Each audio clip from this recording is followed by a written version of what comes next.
If you filled 25 feet of a Hudson River stream, we would put you in jail. If you blew up a mountain in the Sierras up here, or in Utah, or Colorado, or the Berkshires, or in Appalachia, you would go to jail, or you'd be put someplace for the criminally insane.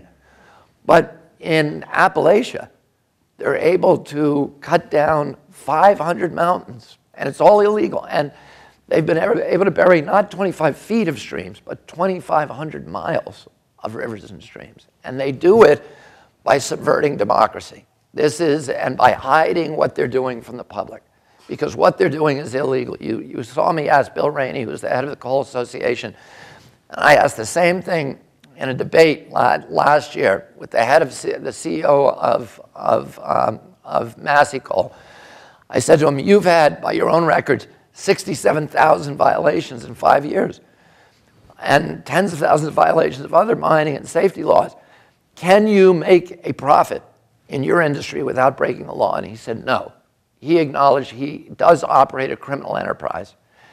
His business plan is to break the law and then to disable, to subvert democracy so that the law is not enforced against them. And that destruction of democracy is another cost of coal that they don't tell you about when they say it's only 11 cents a kilowatt hour.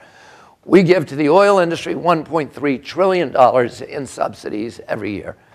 If you don't believe that figure, look at Terry Tamanen's new book, Lives Per Gallon, which Terry Tamanen just stepped down as head of California EPA, and he has meticulously and scrupulously inventoried the vast raft of subsidies that we give to oil every year. This is the richest industry in the history of the world. We borrow $1 billion a day in our country. People talk about the trade imbalance with China.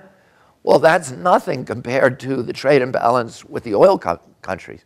We borrow $1 billion a day, mainly from nations that don't share our values, in order to import $1 billion of oil a day. Again, largely from nations that don't share our values. And this hemorrhage of $750 billion annually of American wealth has beggared a nation that when I was a little boy owned half the wealth on the face of the planet. Our deadly addiction to carbon is the principal drag on American capitalism.